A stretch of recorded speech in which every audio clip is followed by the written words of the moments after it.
Welcome into Between the Pylons. I am John Camacho. And this is Jacob Waters. And we have a great show for you guys today. This is episode 108 of the Between the Pylons podcast, and we are happy to be here talking a little bit of football with you guys today. Thank you so much for joining us. If you haven't already, like, subscribe, all that good stuff. We really appreciate it. Always. Man, it's been a crazy week, and I will be 1,000% honest with everybody watching. I was in a wedding on Sunday, so I missed a good portion of the games. Then we went on a quick little trip out of town. So I've caught up as much as I could today, but I'm a little bit behind in like every single game that happened this past week. But man, it was a good week for betting, and it was a good week for news, because the biggest news around is this Jon Gruden thing. Raiders let him go, or he resigned. A lot of stuff to get into. What I want to do is I want you to just give a quick recap, because I assume everybody listening probably knows what's going on. Give the recap, and then we already discussed what I want to bring into it, and I'll do that after that. So Jon Gruden, head coach of the Las Vegas Raiders, I think he's in his third year as being the head coach. Mm-hmm. Whenever he came over to the Raiders, he signed a 10-year, $100 million deal. And for those of you who don't know, Jon Gruden was a very prolific name in the coaching, just atmosphere, well-respected NFL individual. He hosted his, Gruden's QB room, or what was it? Camp, QB camp. Exactly what? Spider XY2 banana. We all have the famous phrases and sayings that we know from that. So Gruden was a household name, and there had been an ongoing investigation with Jon Gruden. And long story short, and I know we're going to delve into it in a minute, but like you said, I'm giving the Spark Notes version here, is that they found some emails that had surfaced from about a period of 10 years to, 5 years. And in those emails, they found misogynistic phrases, they found homophobic slurs, they found racial remarks towards other people, his coworkers, towards Roger Goodell. And it's one of those things that right now, he's out because of that. He resigned. I would like to think that this is a forced resignation, just depending on how damning the stuff coming forward will be. And I know this will drop on a Wednesday, maybe Thursday. Mm-hmm. So as of now, Tuesday at 6 o'clock, we do not know really in depth the details in these emails. We've only seen a few of them. And it's going to be hard to say what's going to happen going forward. But I think Gruden, of course, is out.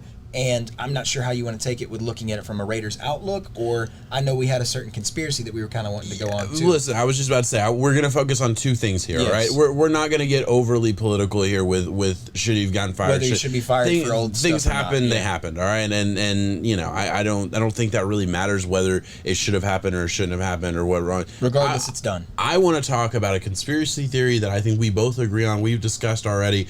And I also want to talk about what this means for the Raiders, all right? Let's go conspiracy theory first. Gotcha. All right, we're putting on our little tinfoil hats here for a second. I always have it on. Follow us along with this. All right, follow the logic. All right, all of this came out because of Washington. Dan Snyder, the worst owner in the NFL, by the way. All right, and bar none, absolute piece of shit. Bar none. You can go through plenty of past pods where we have taken a massive shit. Is that the right way to say it? We like the torch. Yeah, exactly. So we're not a fan of him. There was an investigation, and I guess it's an 11-month on investigation, right? That's where all of these emails are coming from. The craziest part about all of this is none of these emails implicate anybody else. Nobody else in the Washington's organization, nobody else in the Raiders organization, nobody else is getting thrown to the flames. Only a prolific name in Jon Gruden, and I guess we're washing our hands of it. Now the NFLPA, or the Players Union, is trying to say that they want to see all of the emails, and the NFL has, I guess, declined, or we're pending a response on that. We don't know what's going to happen with that. What's really interesting is I don't know if it was a live stream or if it was on this pod. I'd have to go back and look. But we talked about something weird going on with the Raiders in August. In August, there were 4 different high-level execs that resigned from the Oakland Raiders. Mm-hmm. Excuse me, from the Las Vegas Raiders. I almost said L.A. after saying Oakland. God. That's okay. And nobody really knew why. And the thought was at the time, okay, well, there's a reason. We will probably never find out, but there is a reason.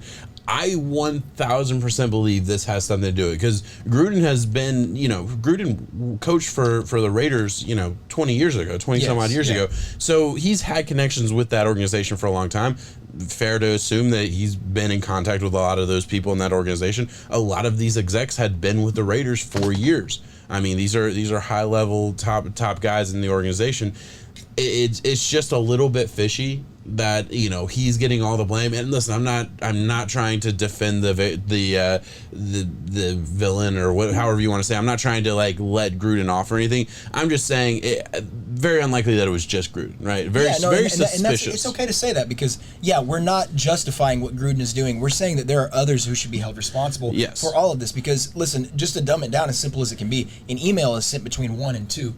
And Gruden having all of his people out there's a lot of 2s out there where these emails were exchanged to. Yeah. And the number was 650,000 emails. This was a lot of interviews. This was a lot of manpower. This was a huge investigation. And you're telling me the only thing that you can topple off from top to bottom is Jon Gruden? Yeah. I don't think so. I think it's a paper trail that they were covering up, and perhaps Jon Gruden was a sacrificial lamb to hopefully wipe this clean and move forward. And you cannot blame the NFLPA for wanting to see all of this going forward, because there's been a huge argument from top to bottom over this power struggle over players and owners and what's going on. And something this damning for what could be some NFL misconduct from the top head officials, showing, I guess, maybe some racial slurs being used, showing mistreatment of players, mistreatment of women, other officials in the office, whatnot. This would give the players the ultimate, this is our league right now. Mm-hmm. You guys are old heads. You guys are stuck in your ways. You guys are this, that, and the other, whatever the case may be, whoever is tied to some of this negative stuff. And that would give the players the ultimate say in what goes on forward. Yeah, it's interesting because you mentioned, listen, the owners obviously own the league, right? Yes. And they have all the control as to how this gets published. How they have control of the media as well, as far as sports media. I'm not saying it's a bigger conspiracy, but it would not surprise me a bit if Dan Snyder. Zack Snyder, Snyder. Zack Snyder is Zack the director. Snyder's done some good stuff. Yeah, he's done some good stuff. Justice League cut was good. Yeah, it was a good one. If Dan Snyder orchestrated this whole thing, obviously we don't know what his relationship was to the owner of the Raiders. We don't know the relationship, but I assume he has ties. He's still there. People are keeping him in, even though he so clearly, to me, should have been escorted out of the league a long time ago. It would not surprise me a bit if he's covering his ass and if he is basically offering a sacrificial lamb in Jon Gruden to be the one that gets all of the shit on this investigation that we have known has been going on since the stuff about the cheerleaders and the sexual harassment stuff that came out of the Washington organization last offseason. Yes. It's crazy. And then Washington kind of did their own little version of a clean house. They got rid of some top execs. They got rid of some presidents in there, whatever title they had. And we wondered, it was like, how is Dan Snyder innocent in this? Yeah, how are his hands clean? No, he's not. I refuse to believe that, especially one of the most hands-on owners, and he does not know what he's doing either, but one of the most hands-on owners we have seen in NFL history when it comes to looking at how things are run, always having a say in that. And that's fine. It's your team. That Jerry Jones does it, and I think the Cowboys have been run, I guess, fairly well for a while now. You don't have the hardware for it, but I like what Jerry Jones does top to bottom. Yeah. Dan Snyder, on the other hand, so the whole point in saying is that he's involved in the day-to-day activities. He's involved in what goes on in the office doors. He's the one in the meeting rooms. He's the one doing all of these things. And you're saying that you had that's what it came out in the end, was in conclusion that he was not associated with any of this. Mm-hmm. They cleaned everything else out, apparently cut the head off the snake, and maybe this is what happened whenever some of these Raiders executives resigned. That's the connection I want to make. Maybe that was some of these other guys, this mass exodus of just getting out of here while you can, because get ready, the water's getting hot, you got to jump now. And Jon Gruden, I don't know, maybe Jon Gruden couldn't jump. There's nothing you could do. No, you can't be a head coach in this and sign a deal like that, and then you're just kind of having to hope that there's no way, and it wouldn't surprise me if by the time this pod is posted, somebody else gets thrown under the bus. Yeah, right? we're gonna know more, because we are not the only ones saying that there's got to be more to this. This is just too weird. Obviously, we are not condoning any of the stuff that has come out that Jon Gruden sent in emails or anything like that. But it does. No, we're just looking at the bigger picture. Yeah, and exactly. What's going on? That's all we're doing. We're not getting political with this. let's move on to the bigger picture. All right, let's move on to what is this Raiders team going to look like moving forward without Jon Gruden at the helm? They are bringing their special teams coach to be the head coach, which I love, by the way. I'm a big fan of special teams coaches. Yeah. They're good managers. I mean, I think a good special teams coach can be a great head coach. I think we've seen it at least once in the NFL, and we'll see how Joe Judge works out. But man, it'll be interesting to see. I'm so curious what your thoughts are on this. Yeah, I'm worried about the Raiders overall. You know, I like Jon Gruden, the coach. Yeah. I like Jon Gruden with the X's and O's. I did not like Jon Gruden, the NFL draft analyzer, I guess, like him and Mike Mayock. I always called into question some of their picks. You know, I feel they reached on a Damon Arnett. Well, Damon Arnett is not playing good football right now. Mm-hmm. They reached on Alex Leatherwood, who has already had to been bumped in from the tackle position to the guard. Regardless of whether he hits at guard or not, that's not what he was drafted to be, so therefore they're already trying to have to reevaluate him mid-season and plug and play. If he hit, he'd be where he was. You know, if he hit, he would be like where he was. They always reach high on safeties. Looking back, Henry Ruggs, I like Henry Ruggs, explosive. I think that might be one of the ones that might save them, because I do think that the opportunity arises and Henry Ruggs can play some good football.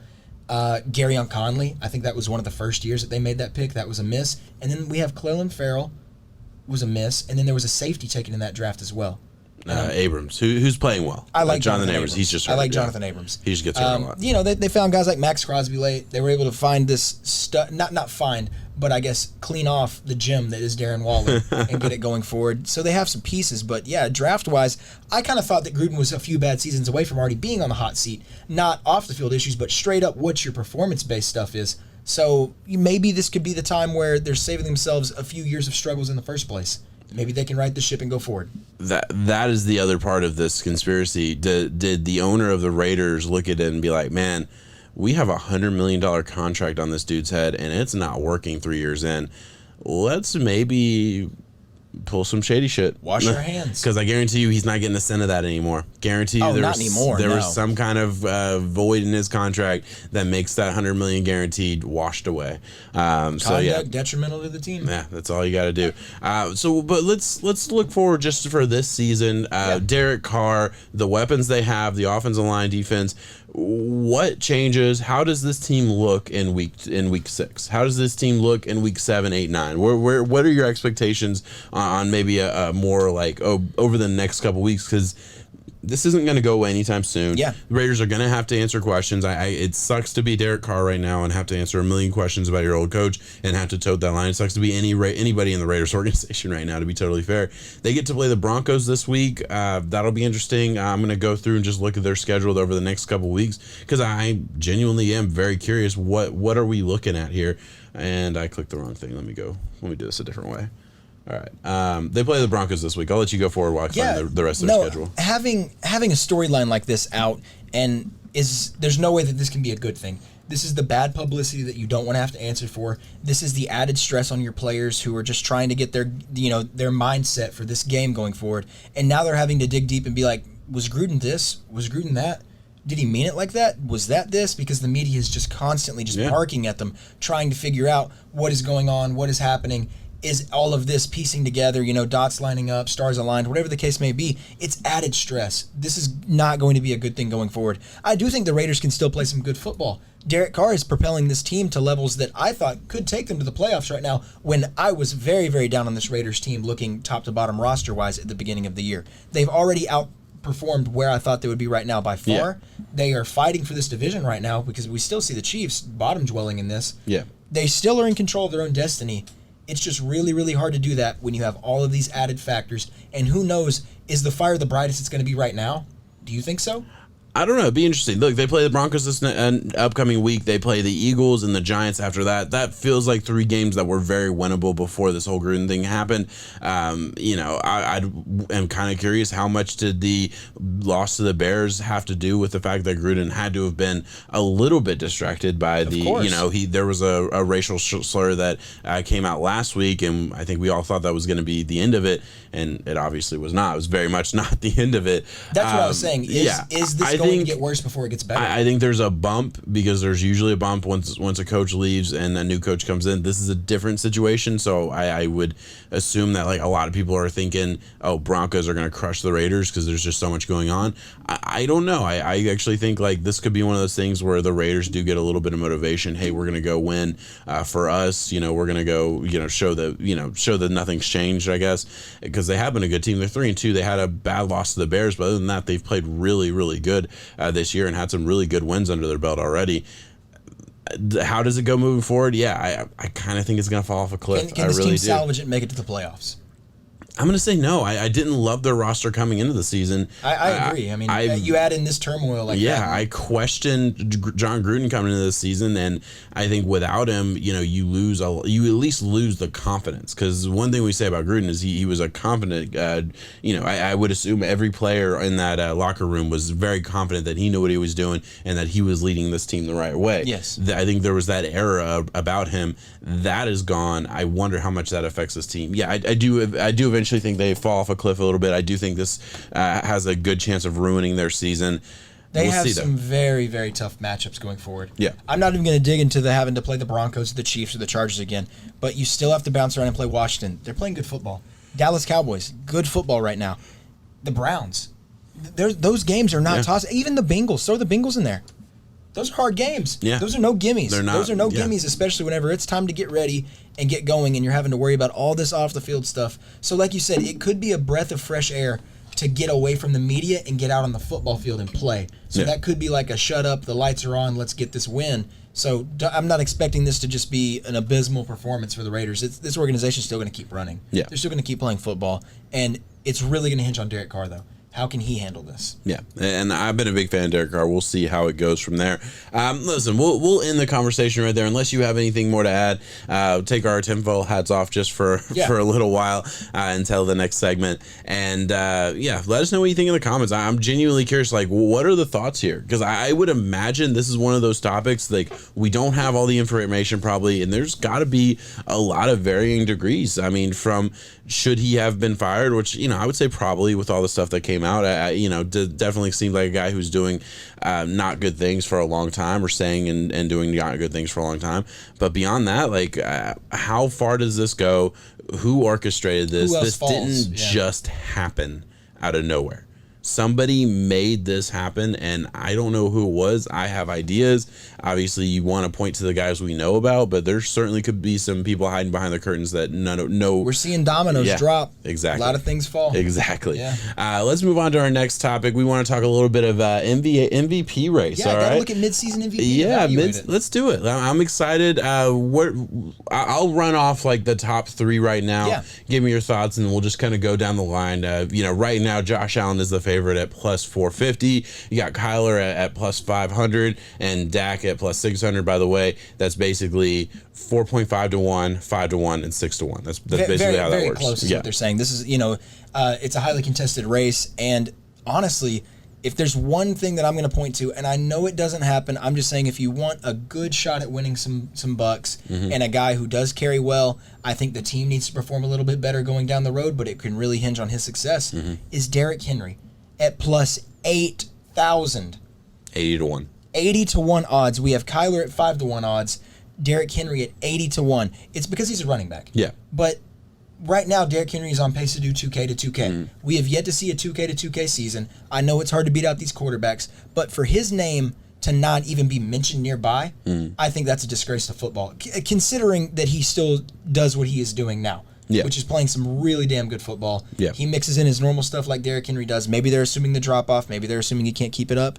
Maybe they're assuming that the Josh Allen-Kyler train just can't be stopped right now. So, yeah, for sure, I think it would be safer taking some of these other guys. Also, Tom Brady. Tom Brady gets a shout-out for me. He is playing efficient football, but it's more than that. He is attacking. Plus 800, by the way. Plus 800 So 8 to Brady. 1, yeah.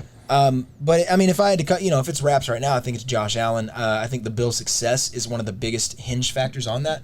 I think it really helps to have a winning football team take the MVP in today's league. I know in years past it's kind of gone to different areas and what you will, but the overall team success really impacts that because it's the most valuable player, which usually ties to wins and losses. Yeah, no, absolutely. And that's the way it should be. And I understand that's why, quarterbacks win a whole hell of a lot more. I would like it to be if if Henry's close, give it to him. Take Henry off of that team. That's how I view most valuable player. It's if you were to take that guy from that team, where does the success go? And you can look at every single guy on this list and say, oh yeah, that team takes a huge hit. Of course. All these quarterbacks definitely make their team. Derrick Henry is just as much of a factor on his team compared to most of these quarterbacks on the list. I absolutely agree. And at the end of the day, if he is able to have that historic run, he deserves the MVP. He deserves to be talked about as a Hall of Famer. We're getting to that point for me as a guy like this is one of those dudes who not only is he obviously very, very good right now and very tough to bring down, very tough to stop.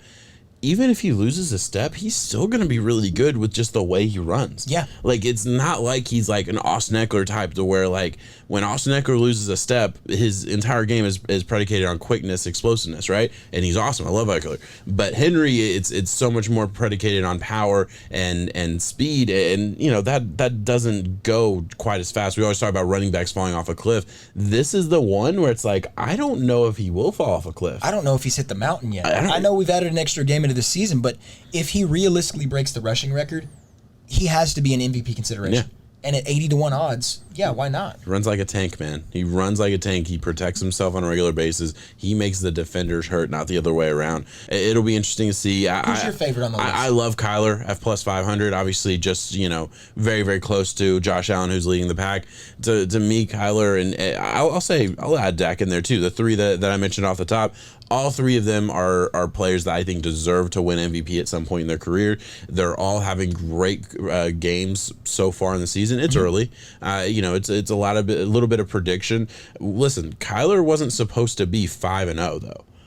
For sure. Kyler, that was not the expectation. They were supposed to be the bottom dwellers in this division. Kyler is pulling a Russell Wilson and putting a team on his back and running with it. He is. Obviously, you know, they have enough around him to help him be successful. I'm not trying to take away from the whole roster as a whole. I do like the roster, but man, you talk about most valuable. That roster is the most out of it.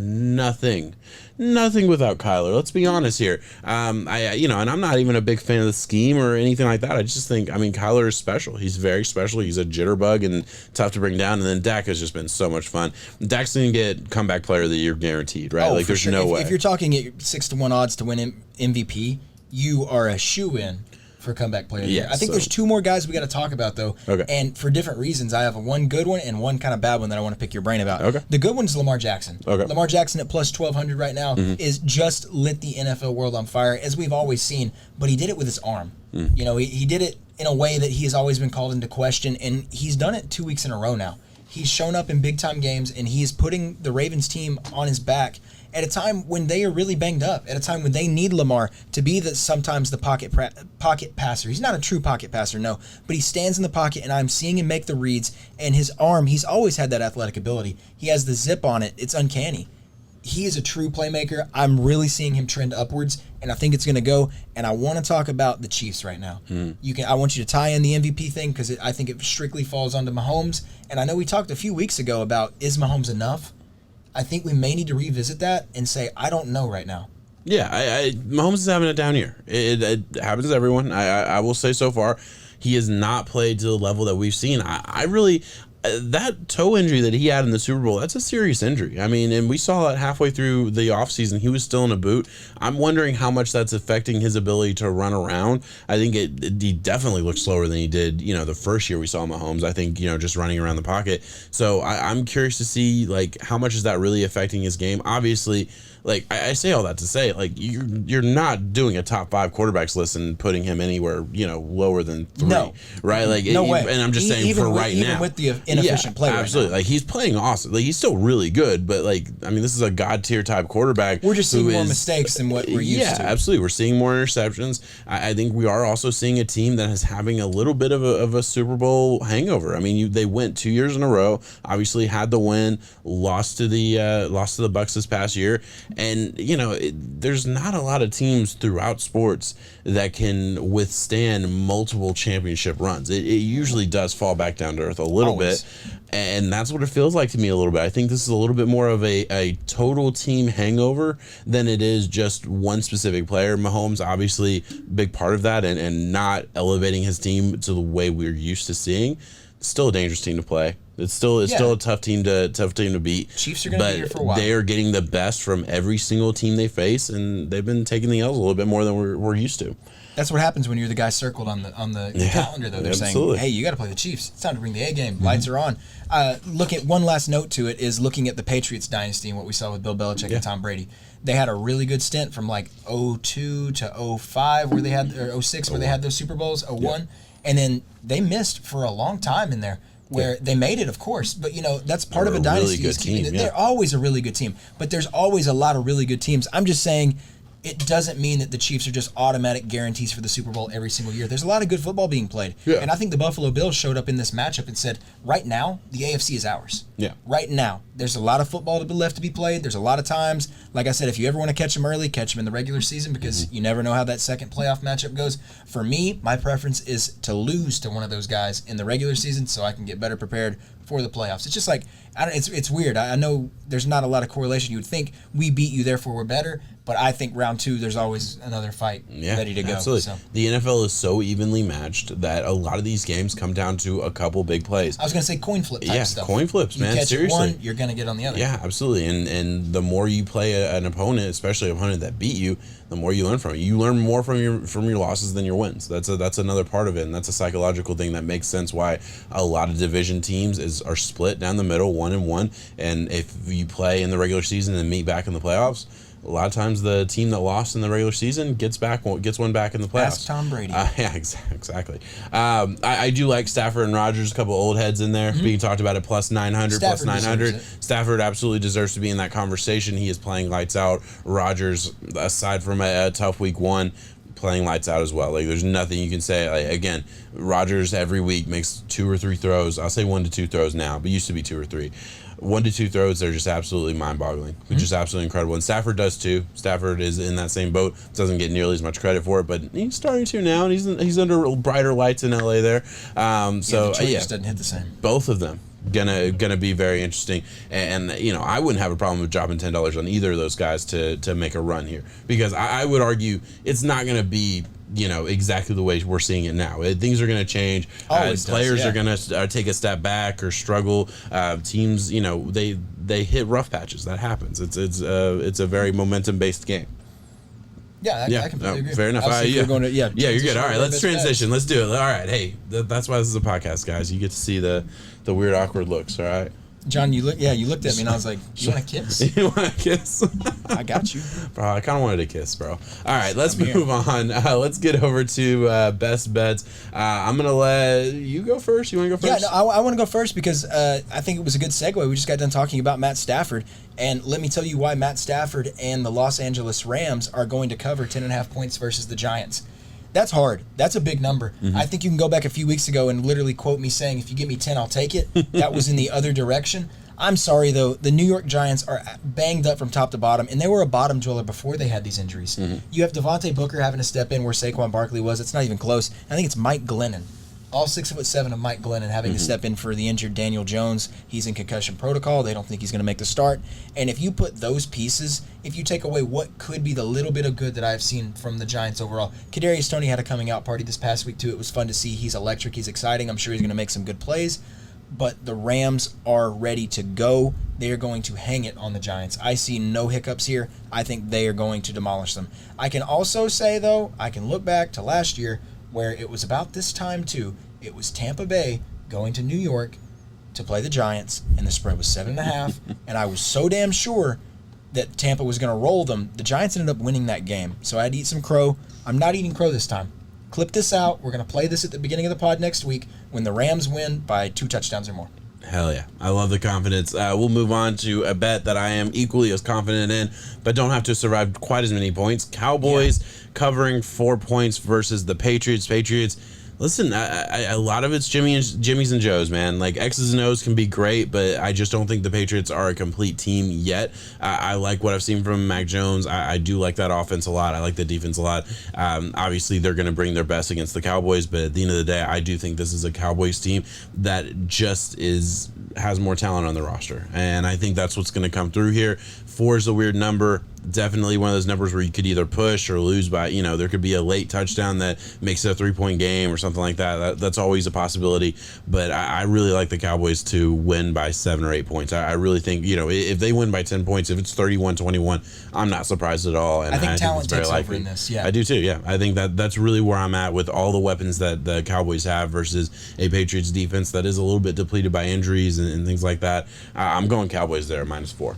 I got you. I'll keep it going with mine. This is an over, and it is the Minnesota Vikings against the Carolina Panthers. The over at 46.5. I think the Vikings, we've been playing some very damn good football. Haven't really gotten to, write the W in the box, if we will. We missed a kick on one of them. Some of them was a fumble in overtime, what the case may be. I think Christian McCaffrey's making strides to return into this game. That's really going to help get this Carolina Panthers offense back on track. And even if there were a chance that he was out, I still think Sam Darnold plays well enough with as above. I was going to say game manager. That's disrespectful to him. Sam Darnold is playing good right now. Yeah. And DJ Moore is elite, like we have said that he is going to be. It's the coming out party that we have just been waiting for a while, where he's always been this good wide receiver. He's a great one now, and most people should know about that. I just think there's too much offensive firepower. Panthers have a good defense. Vikings have had a lot of defensive woes. And even on the good games, it was against Detroit. Yeah. Can you call that I know Detroit, like you said, Jimmy's and Joe's. Dan Campbell's getting a lot of fight out of them top to bottom. But I'm not going to write home saying, wow, we held Detroit to 17 points. Yeah. I'm just not. So I think the over at 46.5 is very attainable. Hey, you talked about an over at 46.5. How about an over at 51.5? Ravens Chargers here. I just think this is going to be an explosive game. It's a shootout. We watched the Chargers last week be totally fine, putting up 47 points and winning a game against another team that put up 40-plus points. But they almost covered the over on their own. Yeah. If this were to be the line. Absolutely. And I see something like that similar. Obviously, I'm not projecting 40 points from either team, but I do think this Ravens team has learned how to move the ball down the field in an efficient way. I do think this Chargers team has some issues defensively, but overall it's a good team top to bottom. They can score at will, though. They can score at will. Ravens, not quite as much of a score at will type of team. They are a little bit more methodical than that, but I think the Chargers are going to put it to them. I think if this game goes the way the Raiders game did last week with the Chargers, where the Chargers had to put up some points pretty early on and they went up like 21-0 at half. Yes. I think the Ravens are just a better offense that they would be able to take advantage of scoring a little bit more there. And I really think I see this as I'm going to say 33-27. I'm going to say Chargers 33-27. I think that's an easy over hit. I'm taking the over. Yeah, I don't even think you're going to be sweating it that much, just because, like I said, I think the Chargers are going to come out and pop them in the mouth. And the Lamar that I have seen in weeks past is capable of passing the ball down the field, is capable of using his arm to a point now to where you're not just worried about the legs. Yeah. Even when you were worried about the legs, he still made all of the electric plays necessary. But if he is able to open up the defense and Hollywood's able to get over the top, like we've seen that connection, Mark Andrews, that connection has blossomed again, Lamar is dangerous. Yeah. There's no lead that I don't think they can come back from, and I think both teams here are able to score for what they're able to do. My only fear is if the Ravens get up and the Chargers kind of have a slow grind, sluggish start, if you will, and the Ravens really hinge on that read option approach, ground and pound, get into some short third downs. We'll see. That's fear. There's fear for every single bet we make, though. Of course. I'll go on with my last one. It's a game that I'm going to. I am so excited for it. I'm going to be wearing my Josh Allen jersey. I am going to find every table that I can, and my back is going right through it. It's Bills Mafia season. I'm ecstatic for this game. The Bills are going to demolish the Tennessee Titans, and the spread is at 5.5. I will take this no-brainer. It is my favorite lock of the week. The Bills are lighting the NFL world on fire right now with Josh Allen. The Titans defense, I can sit here and be like, I like Harold Landry on the rush at times. He's got some good quarterback hurries under him, but the secondary for the Titans cannot compete with an offense like this. Derrick Henry is going to have to show up and show out. Last year when they played each other, the Buffalo Bills defense held Derrick Henry to 60 yards. Yeah. It was his worst performance on the year. I'm sure Derrick Henry wants revenge season. But what is the one thing that Buffalo did? They have 8 guys now that are rotational pieces on that defensive line. Yeah. 8. They were able to hold him to 60 last year when we knew that was what they needed to address. I think they went out and got better in the areas where they already stopped him once. Yes, I love Derrick Henry. I love the talent. But 5.5, the Bills got this one. I like it, man, and I really do agree. I think it's a bad matchup for the Titans. I think all around that's a tough one for them to compete against, and it'll be interesting to see how that ends up going. My last bet is just one where I looked at it and I was like, man, that line doesn't sound right. I just didn't understand it when I saw the Packers were only favored by 4.5 versus the Bears. Bears, listen, to me, they're still borderline bottom 10 team right now. The offense has just not been explosive to me. Obviously, I'm not a huge fan of Matt Nagy. That definitely has a big impact on this.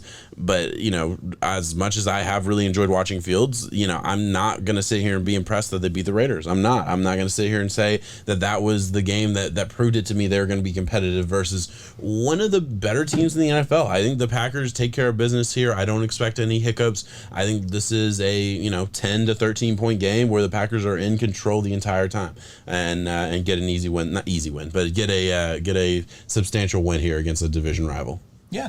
I got one last shout out that I'm going to do because I've been doing a teaser every single week. And the way that I'm going to form my teaser from now on is why not take my best bets and tweak a little bit and give myself a teaser that I can kind of flirt with some of these ups and downs. So this teaser right here, it involves all of my locks right now. And it's at plus 220 odds. Good money. 2 to 1, just double it with a little bit more.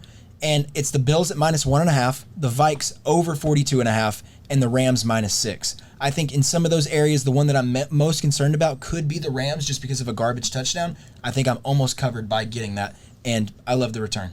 Yeah, no, that's a great one. The Bills and Vikes are absolute locks at minus 1.5 and 42.5. Man, those are hitting. I like that a lot too, and it's one of those things where I look at my bets and I'm like, man, if I could buy 4 points and basically just be betting that the Cowboys win, the Packers win, and the Ravens Chargers, cover 47.5. Yeah, and you'd get that adjusted. Exactly. I feel good about that. I feel real good about that. I like that a lot. Those teasers are always fun, especially if you don't get greedy and you really just go for like a 2-for-1 teaser bet. Just be safe. 3 or 4. Don't go crazy with it. It's like, whoa, this is plus 800. Don't do that. Just take it safe. A win is a win. Absolutely, man. All right, hey, that's all we have for today. Let us know in the comments what you thought of our bets. Give us your best bets if you have them. Let us know what you think about the Jon Gruden situation. Any angle you have about that, we will be very interested to read. Thank you so much for watching. Like, subscribe if you haven't already, and we will be back next week. Thank you.